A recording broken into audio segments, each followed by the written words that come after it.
इस मूवी का main character एक औरत मेलिना है जो कि बहुत ही ज्यादा खूबसूरत दिखाई गई है। मेलिना एक छोटे से टाउन में रहती थी और वो उस टाउन की सबसे खूबसूरत औरत थी। टाउन के सब लोग उसे चाहते थे और टाउन की औरतें उससे जेलस थी और उस जैसा बनना चाहती थी। टाउन का हर मर्द चाहता था कि वो उसकी हो जाए। उसी टाउन में एक लड़का रोनाटो भी रहता था जो कि मेलिना से एज में काफी छोटा था। एक दिन रोनाटो नई साइकिल लेता है और अपने दोस्तों को दिखाने जाता है तो उसके दोस्त कहते हैं कि सुना है यहाँ से मेलिना गुजरने वाली है और वो सब उसको देखना चाहते थे। इसीलिए वो सब एक जगह पर इकट्ठे हो जाते हैं और मेलिना जब गुजरती है तो वो उसे देखने लगते हैं। रोनाटो जब उसे देखता है तो उसे ही देखता रह जाता है और अपनी नजरें उस पर से नहीं हटा पाता। फिर जब वो गुजर जाती है तो एक कॉर्नर में आकर उसे फिर से देखने लगता है, यहाँ तक कि वो शहर के अंदर पहुँच जाती है और वो फिर भी उसका पीछा नहीं छोड़ता। मेलिना के फादर एक टीचर थे और उन्हें कानों से सुनाई नहीं देता था, यानी वो डेफ थे और ये सब बच्चे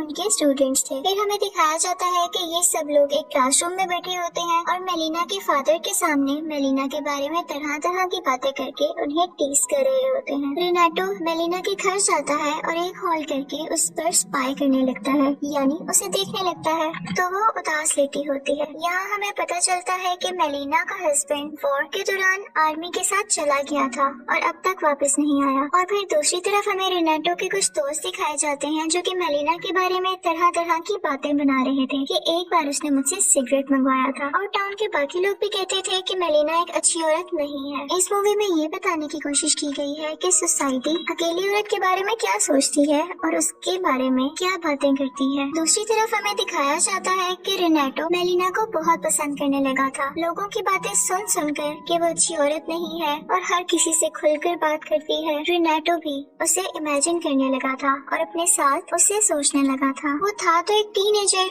लेकिन रहना बड़ों की तरह चाहता था और इसीलिए उसने अपने फादर की पैंट कटवाकर खुद पहन ली क्योंकि अब वो शॉर्ट्स में शर्माया करता था। इस बात को लेकर उसके फादर उस पर बहुत गुस्सा हुए और कई बार उसे मार भी पड़ी, लेकिन रोनाटो फिर भी बाज न आया और उसने दिन रात बड़े लड़कों की तरह मेलिना का पीछा करना शुरू कर दिया। वो एक होल से उसके घर में देखा करता था और मेलिना को इस बात का बिल्कुल पता नहीं था कि कोई उस पर नजर रखे हुए है। फिर अचानक एक दिन मेलिना को खबर मिलती है कि उसका शौहर वॉर में मारा गया है, जिसको सुनकर वो बहुत परेशान हो जाती है और लेटकर रोने लगती है। और यहाँ पर हमें पता चलता है कि उसे अपने शौहर से वाकई बहुत मोहब्बत थी और अब जब उसे पता चला कि उसका शौहर इस दुनिया में नहीं रहा तो उसका इंतजार टूट चुका था और वो खुद भी। ये सोचते हुए कि अब मैं इस घर में रहकर क्या करूँगी, वो अपने फादर के घर शिफ्ट हो जाती है। एक दिन रोनाटो एक जगह पर काम कर रहा होता है कि वो सुनता है कि कुछ लोग मेलिना के बारे में बहुत बैड वर्ड्स यानी गलत लफ्ज इस्तेमाल कर रहे हैं। वो सोचता है कि मेलिना की सच्चाई तो सिर्फ मैं जानता हूँ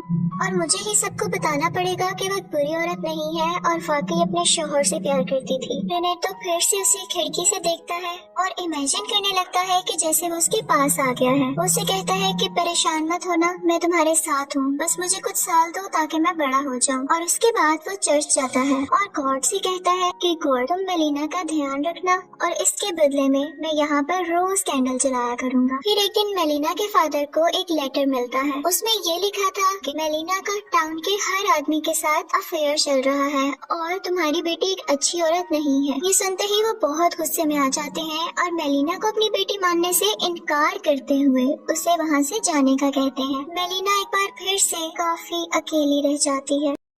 रोनाटो को जब इस बात का पता चलता है कि मेलिना फिर से अकेली रहने लगी है तो वो फिर से रोज आकर उसे देखने लगता है और एक रात जब वो मेलिना के घर जाता है तो होल से देखता है कि उसके घर में एक पुलिस ऑफिसर है और कुछ ऐसा लग रहा था जैसे उन दोनों का वाकई में कोई अफेयर चल रहा है। रोनाटो को ये देखकर बहुत बुरा लगता है कि मैंने तो इसे अच्छी औरत समझा था और मैं तो दूसरों को भी बताने वाला था कि ये अच्छी औरत है। उसे अपनी आंखों पर यकीन नहीं हो रहा था। फिर वो पुलिस ऑफिसर उसके घर से बाहर आता है और रोनाटो एक कॉर्नर में छुप जाता है। पुलिस ऑफिसर जब बाहर आता है तो उसे एक डॉक्टर मिलता है और वो कहता है कि मेलिना तो मेरी फियांसी है तो तुम अंदर क्या कर रहे थे। इस बात को लेकर वो दोनों बहुत लड़ते हैं और पुलिस भी फौरन वहाँ पर आ जाती है। अब इसके बाद टाउन में ये बात पूरी तरह फैलने लगी थी कि मेलिना का एक शादीशुदा आदमी के साथ अफेयर है और इसके लिए उसे जेल भी हो सकती है। मेलिना काफी परेशान हो जाती है और फिर वो एक लॉयर के पास जाती है कि मेरी मदद की जाए। मेलिना का लॉयर केस जीत जाता है और ये पता चल जाता है कि डॉक्टर झूठ बोल रहा था। केस जीत जाने के बाद वही लॉयर मेलिना से जबरदस्ती करने की कोशिश करता है। मेलिना उसे बहुत रोकती है लेकिन कुछ नहीं कर पाती। रेनाटो ये सब होते हुए देख लेता है और वो बहुत ज्यादा परेशान हो जाता है। फिर हमें दिखाया जाता है कि मेलिना के फादर एक सफर पर गए हुए थे और उनका प्लेन क्रैश हो जाता है। मेलिना को जब ये पता चलता है तो वो बहुत दुखी होती है क्योंकि अब उसके पास कोई नहीं रहा था जो उसकी फेवर में बात कर सके, बोल सके। मेलिना को अपने हस्बैंड की वजह से जो पेंशन आती थी वो भी अब बंद हो चुकी थी क्योंकि ये प्रूफ हो चुका था कि उसके हस्बैंड की अब डेथ हो चुकी है और अब मेलिना के पास पैसे खत्म होने लगे थे। वो बहुत सोचती है लेकिन उसे कुछ समझ नहीं आता कि मैं क्या करूं। लेकिन कुछ देर बाद ही वो सीजर उठाती है और अपने बाल काटने लगती है और कहती है कि जब दुनिया मुझे वाकई बुरी औरत कहती है तो मैं क्यों ना बुरी औरत ही बन जाऊं। रेनाटो जब ये सब कुछ देखता है तो उसे बहुत बुरा लगता है और वो परेशान रहने लगता है। उसने खाना पीना भी छोड़ दिया था और जब उसके फादर को ये पता चलता है तो वो वही करते हैं जो वो चाहता था। फिर हम देखते हैं कि जैसे कि मेलिना अब एक बुरी औरत में बदल चुकी थी तो टाउन के सब आदमी उसके पास जाया करते थे और इसकी वजह से उन आदमियों की बीवियों को बहुत बुरा लगा। वो बहुत गुस्सा थी और फिर मेलिना के पास आती हैं और उसे बहुत मारकर टाउन से बाहर निकाल देती हैं। फिर हमें दिखाया जाता है कि मेलिना का शौहर वापस आ गया था। इनफैक्ट वो मरा ही नहीं था और किसी ने इसके बारे में गलत खबर फैला दी थी। वो अपने घर जाता है लेकिन देखता है कि मेलिना तो कहीं पर भी नहीं है और भी ढूंढने पर उसे मेलिना कहीं नजर नहीं आती और उनके घर में भी कोई और लोग रह रहे थे। वो सबसे पूछता है